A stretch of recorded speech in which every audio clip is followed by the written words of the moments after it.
Cristo en su santuario. Capítulo 2. El santuario celestial en miniatura.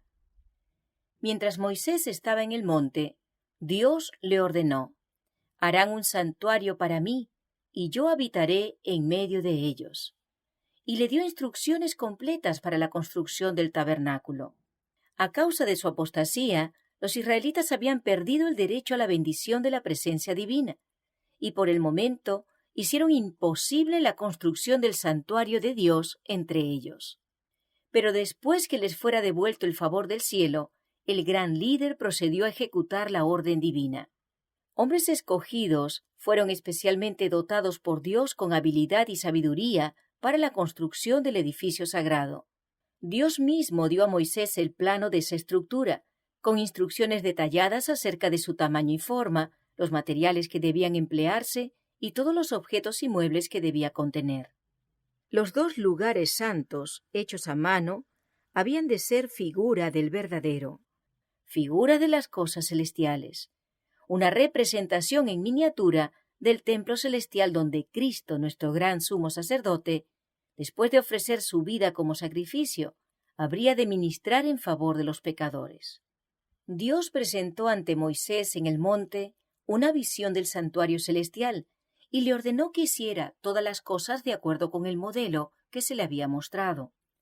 Todas estas instrucciones fueron escritas cuidadosamente por Moisés, quien las comunicó a los líderes del pueblo. Para la construcción del santuario fue necesario hacer grandes y costosos preparativos. Se requería una gran cantidad de los materiales más preciosos y caros. No obstante, el Señor solo aceptó ofrendas voluntarias. Di a los hijos de Israel que tomen para mí ofrenda. De todo varón que la diere de su voluntad, de corazón, tomaréis mi ofrenda. Tal fue la orden divina que Moisés repitió a la congregación. La devoción a Dios y un espíritu de sacrificio fueron los primeros requisitos para construir la morada del Altísimo.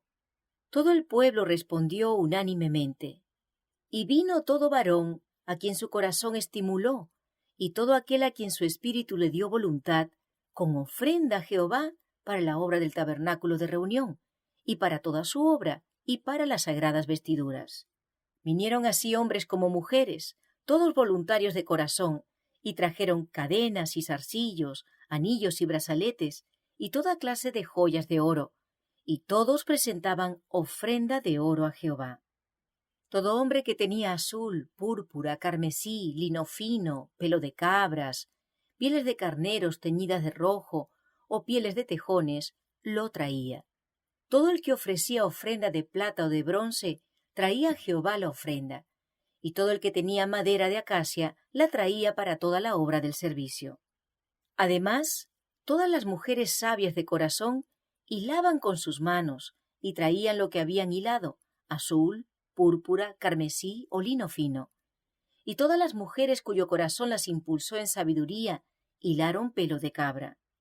Los príncipes trajeron piedras de ónice y las piedras de los engastes para el éfod y el pectoral, y las especias aromáticas y el aceite para el alumbrado, y para el aceite de la unción, y para el incienso aromático. Mientras se llevaba a cabo la construcción del santuario, el pueblo, ancianos, jóvenes, adultos, mujeres o niños, continuó trayendo sus ofrendas, hasta que los encargados de la obra vieron que ya tenían lo suficiente, y aún más de lo que podrían usar. Y Moisés hizo proclamar por todo el campamento: ningún hombre ni mujer haga más para la ofrenda del santuario. Así se le impidió al pueblo ofrecer más. Como advertencia para las futuras generaciones, se registraron las murmuraciones de los israelitas y cómo Dios castigó sus pecados. Y son un ejemplo digno de imitar su devoción, celo y liberalidad. Todo el que ama el culto de Dios y aprecia la bendición de su santa presencia mostrará el mismo espíritu de sacrificio en la preparación de una casa donde Él pueda reunirse con ellos. Deseará traer al Señor una ofrenda de lo mejor que posea. La casa que se construya para Dios no debe quedar endeudada, pues con ello Dios sería deshonrado. Debiera darse voluntariamente una cantidad suficiente para llevar a cabo la obra, para que los que la construyan puedan decir: no traigan más ofrendas. El tabernáculo y su construcción. El tabernáculo fue construido desarmable, de modo que los israelitas pudieran llevarlo en su peregrinaje. Por consiguiente, era pequeño, de solo 55 pies de largo por 18 de ancho y de alto. No obstante, era una construcción magnífica. La madera que se empleó en la construcción y en sus muebles era de acacia, la menos susceptible al deterioro de todas las que había en el Sinaí. Las paredes consistían en tablas colocadas verticalmente, fijadas en basas de plata y aseguradas por columnas y travesaños. Y todo estaba cubierto de oro, lo cual hacía parecer al edificio como de oro macizo.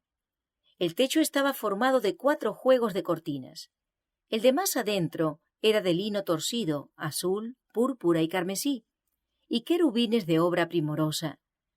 Los otros 3 eran de pelo de cabras, de cueros de carnero teñidos de rojo y de cueros de tejones, respectivamente, arreglados de tal manera que ofrecían completa protección. La estructura estaba dividida en 2 secciones mediante una bella y rica cortina o velo, suspendida de columnas doradas, y una cortina semejante a la anterior cerraba la entrada de la primera sección.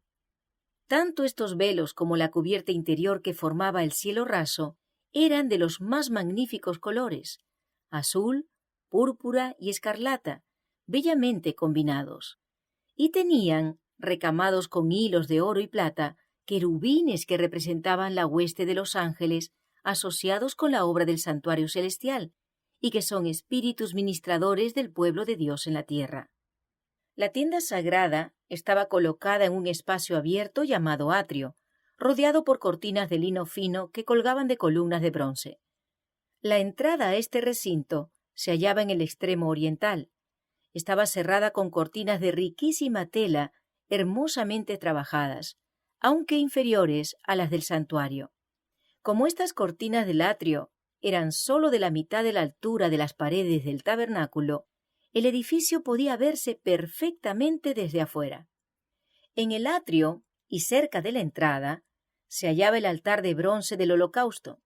En este altar se consumían todos los sacrificios que debían ofrecerse por fuego al Señor, y sobre sus cuernos se rociaba la sangre expiatoria. Entre el altar y la puerta del tabernáculo estaba la fuente, también de bronce, hecha con los espejos donados voluntariamente por las mujeres de Israel. En la fuente, los sacerdotes debían lavarse las manos y los pies cada vez que entraban en el departamento santo o cuando se acercaban al altar para ofrecer un holocausto al Señor. En el primer departamento o lugar santo estaban la mesa para el pan de la proposición, el candelero o la lámpara y el altar del incienso. La mesa del pan de la proposición estaba al norte, así como su cornisa decorada estaba revestida de oro puro. Sobre esa mesa los sacerdotes debían poner cada sábado 12 panes, arreglados en 2 pilas y rociados con incienso. Por ser santos, los panes que se quitaban debían ser comidos por los sacerdotes. Al sur estaba el candelero de 7 brazos, con sus 7 lámparas. Sus brazos estaban decorados con flores exquisitamente labradas y parecidas a lirios. El conjunto estaba hecho de una pieza sólida de oro. Como no había ventanas en el tabernáculo, las lámparas nunca se extinguían todas al mismo tiempo, sino que ardían día y noche. Exactamente frente al velo que separaba el lugar santo del lugar santísimo y de la inmediata presencia de Dios, estaba el altar de oro del incienso. Sobre ese altar, el sacerdote debía quemar incienso todas las mañanas y todas las tardes.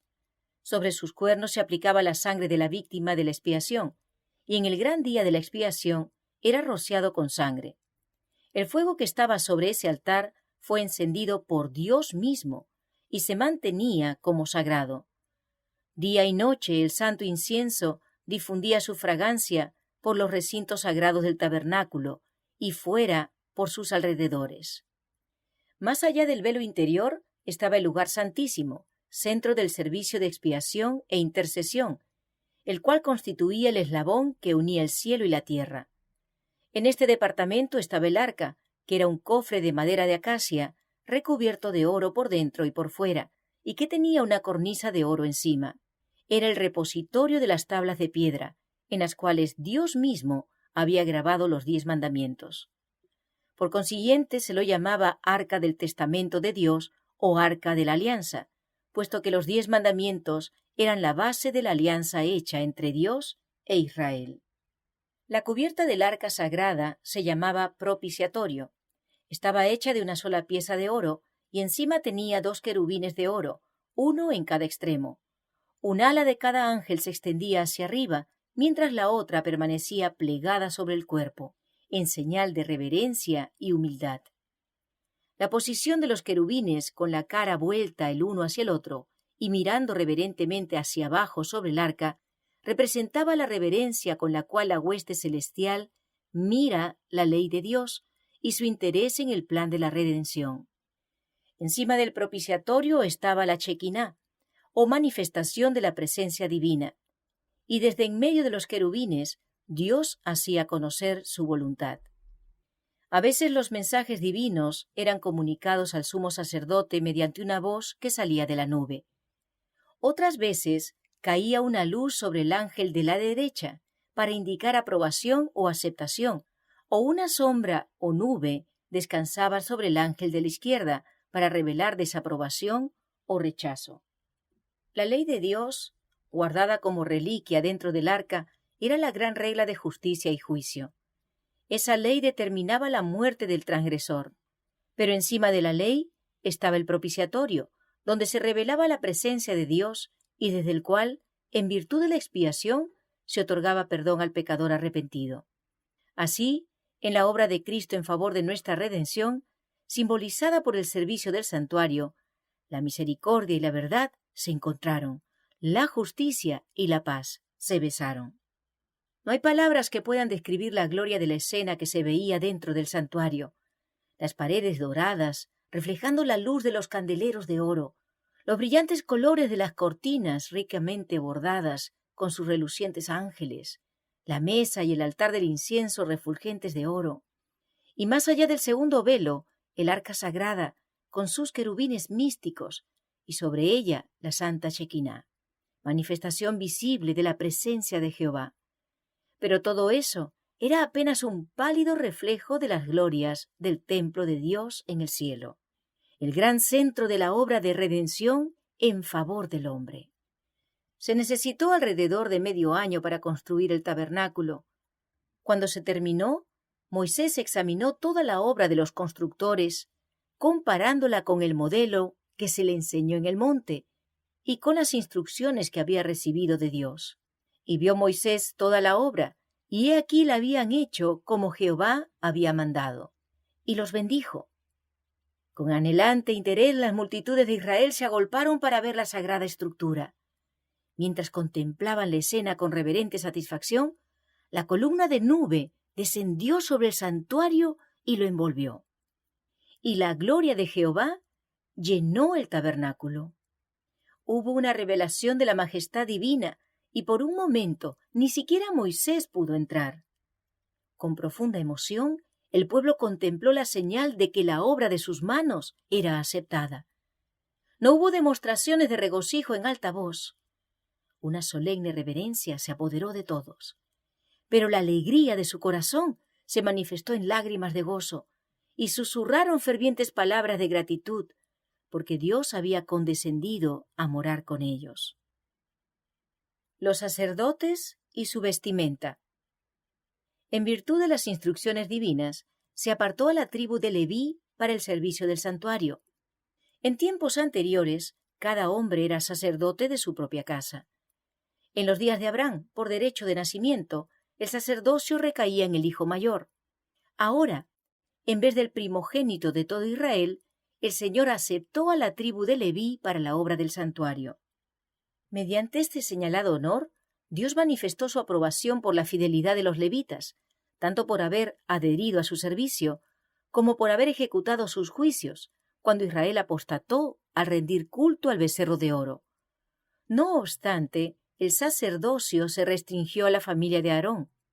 Aarón y sus hijos fueron los únicos a quienes se les permitía ministrar ante el Señor. Al resto de la tribu se le encargó el cuidado del tabernáculo y su mobiliario, y para ayudar a los sacerdotes en su ministración. Pero no podían ofrecer sacrificios ni quemar incienso, ni mirar los objetos santos, hasta que estuviesen tapados. Se designó para los sacerdotes un traje especial, acorde con su oficio. Harás vestiduras sagradas a Aarón tu hermano, para honra y hermosura. Fue la instrucción divina dada a Moisés. El hábito del sacerdote común era de lino blanco, tejido de una sola pieza. Se extendía casi hasta los pies, y estaba ceñido en la cintura por una faja de lino blanco, bordada de azul, púrpura y rojo. Un turbante de lino o mitra completaba su vestidura exterior. Ante la zarza ardiente se le ordenó a Moisés que se quitase las sandalias, porque la tierra en que estaba era santa. Tampoco los sacerdotes debían entrar en el santuario con el calzado puesto. Las partículas de polvo pegadas a él habrían profanado el santo lugar. Debían dejar los zapatos en el atrio antes de entrar en el santuario, y también tenían que lavarse tanto las manos como los pies antes de servir en el tabernáculo o en el altar del holocausto. En esa forma se enseñaba constantemente que los que quieran acercarse a la presencia de Dios deben apartarse de toda impureza. Las vestiduras del sumo sacerdote eran de material costoso y bellísima confección, como convenía a su elevada jerarquía. Además del traje de lino del sacerdote común, llevaba una túnica azul, también tejida de una sola pieza. El borde del manto estaba ornamentado con campanas de oro y granadas de color azul, púrpura y escarlata. Sobre esto llevaba el efod, prenda más corta de oro, azul, púrpura, escarlata y blanco, rodeada por una faja de los mismos colores, hermosamente elaborada. El efod no tenía mangas, y en sus hombreras bordadas con oro tenía engarzadas 2 piedras de ónice, que llevaban los nombres de las 12 tribus de Israel. Sobre el efod estaba el racional o pectoral, la más sagrada de las vestiduras sacerdotales. Era de la misma tela que el efod, de forma cuadrada, medía 1 palmo, o 22.5 centímetros, y colgaba de los hombros mediante un cordón azul prendido en argollas de oro. El ribete estaba formado por una variedad de piedras preciosas, las mismas que forman los 12 fundamentos de la ciudad de Dios. Dentro del ribete había 12 piedras engarzadas en oro, arregladas en hileras de a 4, que, como las de los hombros, tenían grabados los nombres de las tribus. Las instrucciones del Señor fueron: y llevará a Aarón los nombres de los hijos de Israel en el pectoral del juicio, sobre su corazón, cuando entre en el santuario para memorial delante de Jehová continuamente. Así también Cristo, el gran sumo sacerdote, al ofrecer su sangre ante el Padre en favor de los pecadores, lleva sobre el corazón el nombre de toda alma arrepentida y creyente. El salmista dice: aunque afligido yo y necesitado, Jehová pensará de mí. El Urim y el Tumim. A la derecha y a la izquierda del racional había 2 piedras grandes y de mucho brillo. Se llamaban Urim y Tumim. Mediante ellas se revelaba la voluntad de Dios al sumo sacerdote. Cuando se llevaban asuntos ante el Señor para que Él los decidiera, si un nimbo iluminaba la piedra de la derecha, era señal de aprobación o consentimiento divinos, mientras que si una nube oscurecía la piedra de la izquierda, era evidencia de negación o desaprobación. La mitra del sumo sacerdote consistía en un turbante de lino blanco que tenía una plaquita de oro sostenida por una cinta azul con la inscripción «Santidad a Jehová». Todo lo relacionado con la indumentaria y la conducta de los sacerdotes debía ser de tal naturaleza que impresionara al espectador con un sentido de la santidad de Dios, de lo sagrado de su culto y de la pureza que se exigía de quienes se allegaran a su presencia. El servicio del santuario. No solo el santuario mismo, sino también el ministerio de los sacerdotes, debía servir de figura y sombra de las cosas celestiales. Por eso era de suma importancia, y el Señor, por medio de Moisés, dio las más definidas y precisas instrucciones acerca de cada uno de los puntos de este culto simbólico. El ministerio del santuario consistía en 2 partes, un servicio diario y otro anual. El servicio diario se efectuaba en el altar del holocausto, en el atrio del tabernáculo y en el lugar santo, mientras que el servicio anual se realizaba en el lugar santísimo. Ningún ojo mortal, salvo el del sumo sacerdote, debía mirar el interior del lugar santísimo. Solo una vez al año, y después de la preparación más solemne y cuidadosa, podía entrar allí el sumo sacerdote. Temblando entraba para presentarse ante Dios, y el pueblo, en reverente silencio, esperaba su regreso, con el corazón elevado en ferviente oración por bendición divina. Ante el propiciatorio, el sumo sacerdote hacía expiación por Israel, y en la nube de gloria Dios se encontraba con él. Si su permanencia en dicho sitio duraba más del tiempo acostumbrado, el pueblo sentía temor de que a causa de los pecados de ellos o de él mismo hubiese sido muerto por la gloria de Dios. El servicio diario consistía en el holocausto matutino y el vespertino, en el ofrecimiento del incienso en el altar de oro y en los sacrificios especiales por los pecados individuales. Además, había sacrificios para los sábados, las lunas nuevas y las fiestas especiales. Cada mañana y cada tarde se ofrecían sobre el altar un cordero de 1 año, con las oblaciones apropiadas de presentes, para simbolizar la diaria consagración de la nación a Jehová y su constante dependencia de la sangre expiatoria de Cristo. Dios les indicó expresamente que toda ofrenda presentada para el servicio del santuario debía ser sin defecto. Los sacerdotes debían examinar todos los animales que se traían como sacrificio y rechazar los defectuosos. Solo una ofrenda sin defecto podía simbolizar la perfecta pureza de aquel que habría de ofrecerse como cordero sin mancha y sin contaminación. El apóstol Pablo señala estos sacrificios como una ilustración de lo que los seguidores de Cristo han de llegar a ser.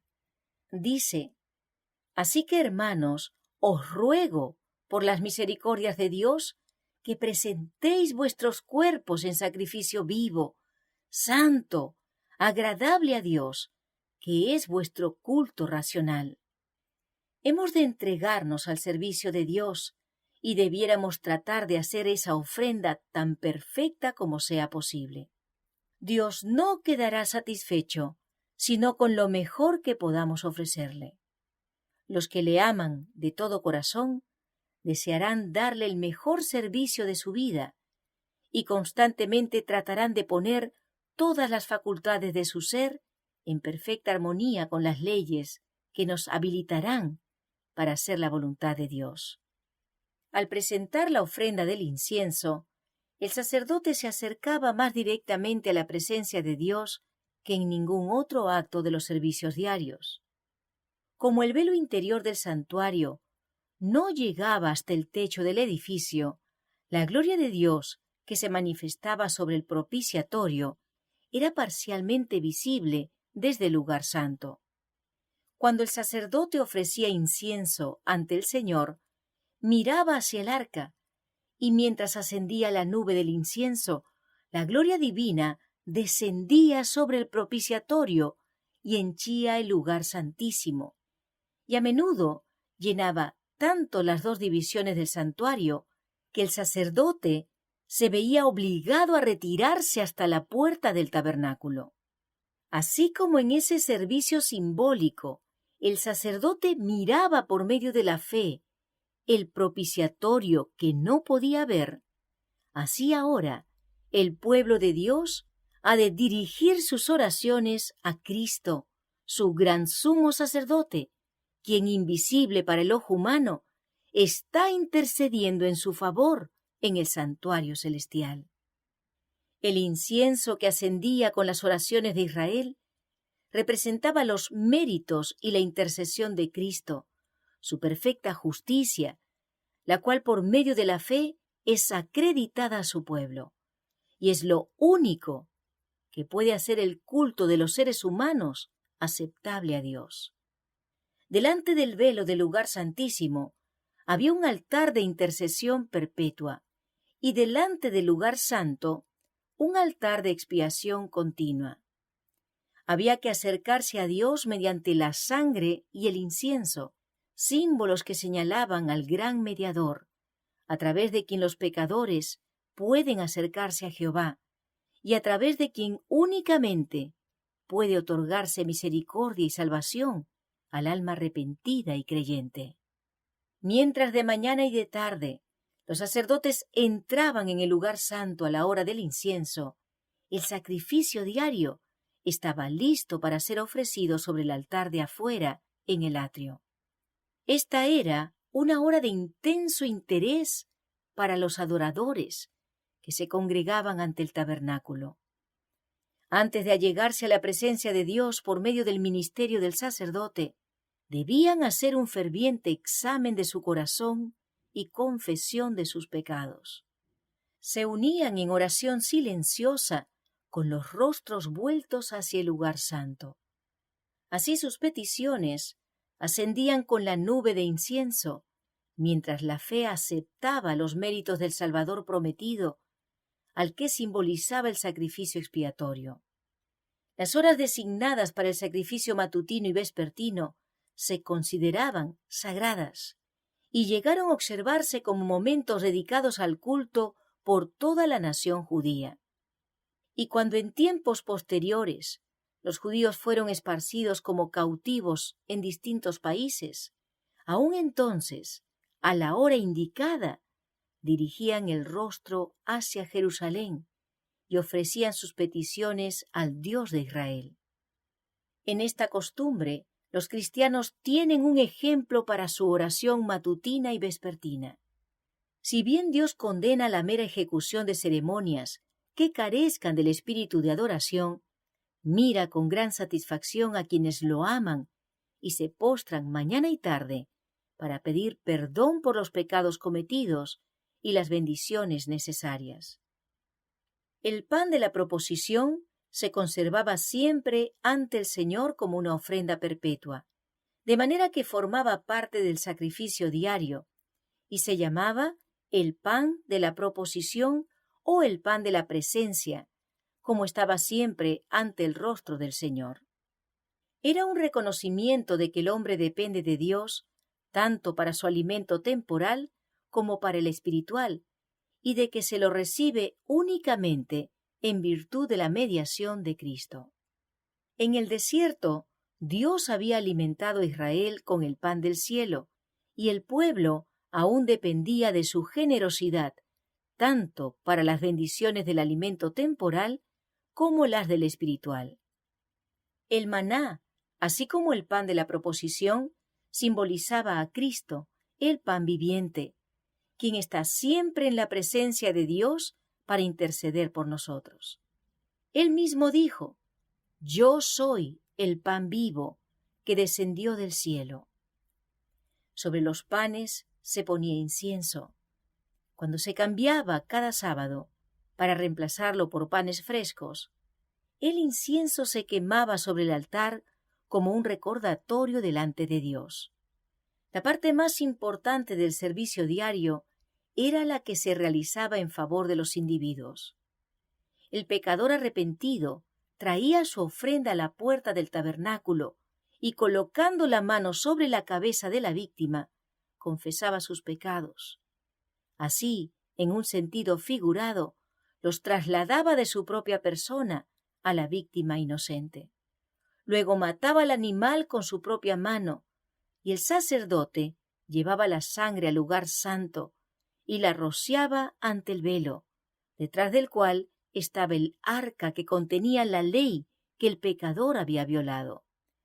Con esta ceremonia, y en un sentido simbólico, el pecado era trasladado al santuario por medio de la sangre. En algunos casos, no se llevaba la sangre al lugar santo, pero el sacerdote debía comer la carne, tal como Moisés ordenó a los hijos de Aarón, diciendo: «La dio él a vosotros, para llevar la iniquidad de la congregación». Las dos ceremonias simbolizaban por igual el traslado del pecado del hombre arrepentido al santuario. Tal era la obra que se hacía diariamente durante todo el año. Con el traslado de los pecados de Israel al santuario, los lugares santos quedaban manchados, y se hacía necesaria una obra especial para quitar de allí los pecados. Dios ordenó que se hiciera expiación para cada una de las sagradas divisiones, lo mismo que para el altar. Así lo limpiará y lo santificará de las inmundicias de los hijos de Israel. El día de la expiación. Una vez al año, en el gran día de la expiación, el sacerdote entraba en el lugar santísimo para limpiar el santuario. La obra allí desarrollada completaba el ciclo anual de ceremonias. En el día de la expiación se llevaban 2 machos cabríos a la puerta del tabernáculo y se echaba suerte sobre ellos, una suerte por Jehová y otra suerte por Azazel. El macho cabrío sobre el cual caía la primera suerte debía matarse como ofrenda por el pecado del pueblo, y el sacerdote debía llevar la sangre dentro del velo y rociarla sobre el propiciatorio. Así purificará el santuario a causa de las impurezas de los hijos de Israel, de sus rebeliones y de todos sus pecados. De la misma manera hará también al tabernáculo de reunión, el cual reside entre ellos en medio de sus impurezas. Y pondrá Aarón sus 2 manos sobre la cabeza del macho cabrío vivo, y confesará sobre él todas las iniquidades de los hijos de Israel, todas sus rebeliones y todos sus pecados, poniéndolos así sobre la cabeza del macho cabrío, y lo enviará al desierto por mano de un hombre destinado para esto. Y aquel macho cabrío llevará sobre sí todas las iniquidades de ellos a tierra inhabitada, y dejará ir el macho cabrío por el desierto.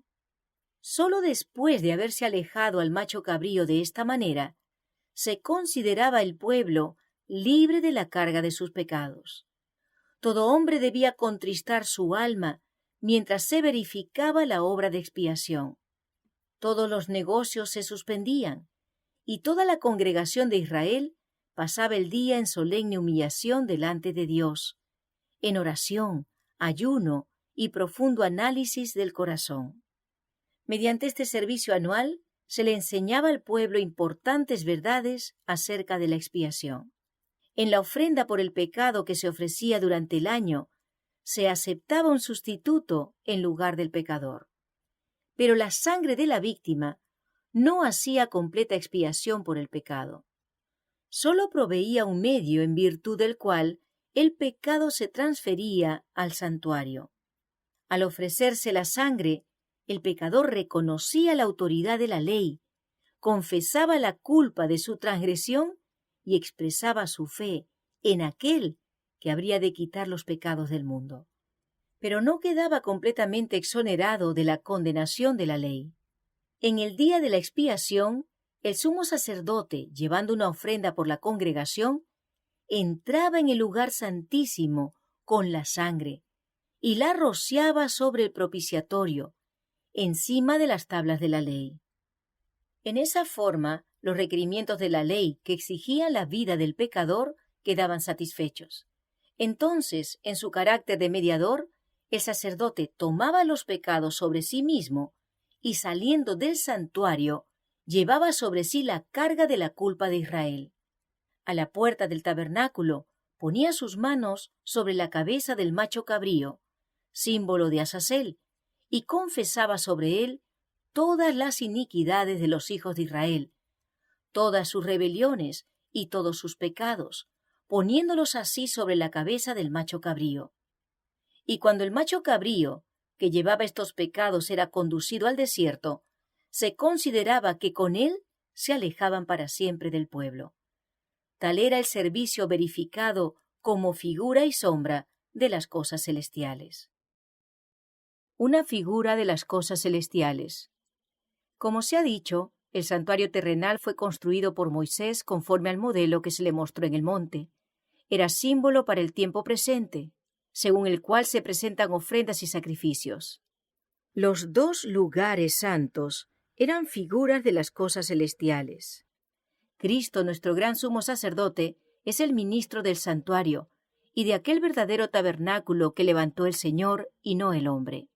Cuando en visión se le mostró al apóstol Juan el templo de Dios que está en el cielo, vio que allí ardían 7 lámparas de fuego.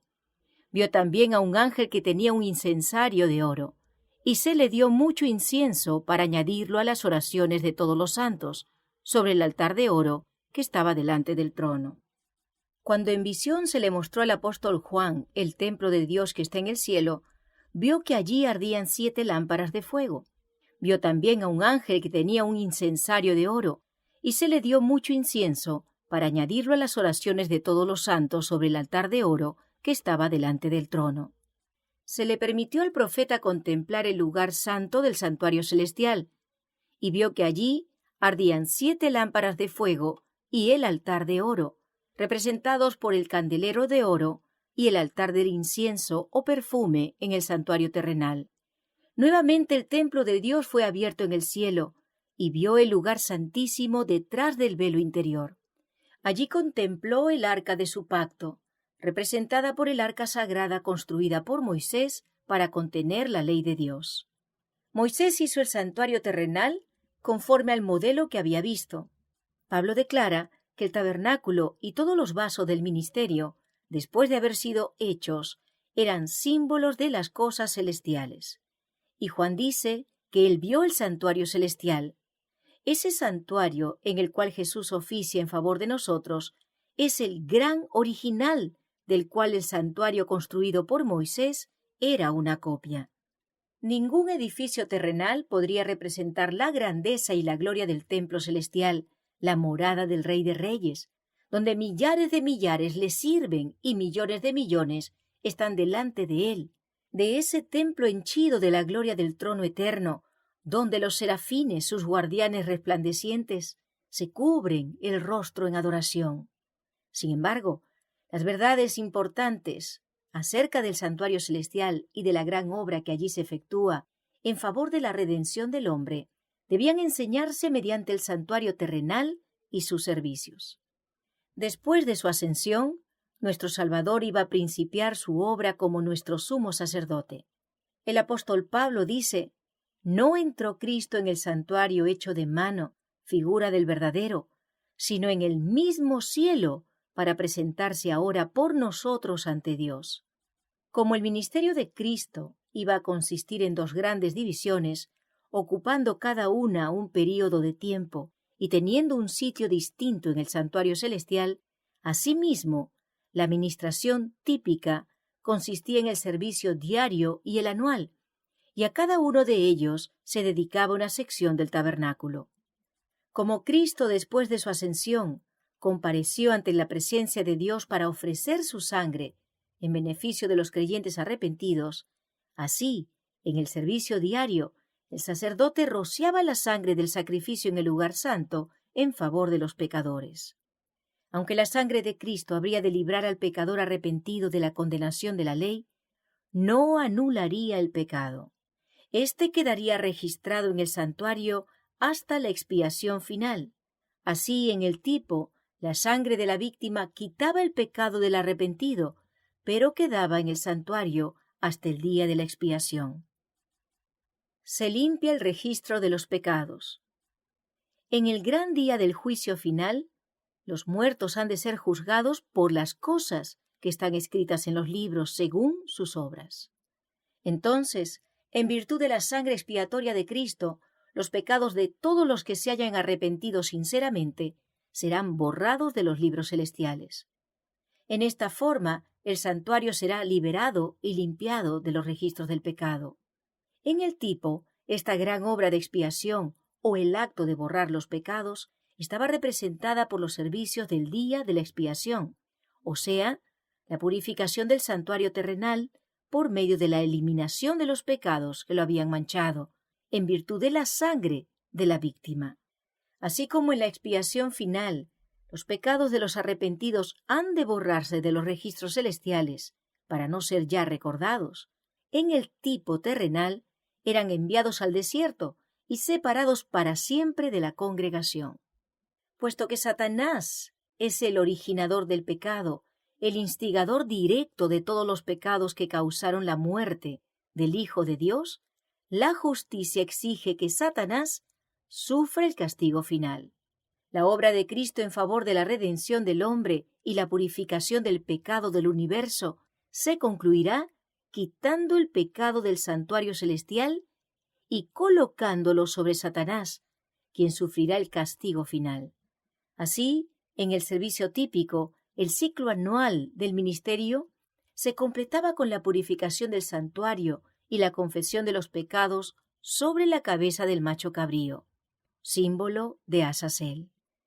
De este modo, en el servicio del tabernáculo y en el del templo que posteriormente ocupó su lugar, se enseñaba diariamente al pueblo las grandes verdades relativas a la muerte y al ministerio de Cristo, y una vez al año sus pensamientos eran llevados hacia los acontecimientos finales de la gran controversia entre Cristo y Satanás, la purificación final del universo del pecado y los pecadores.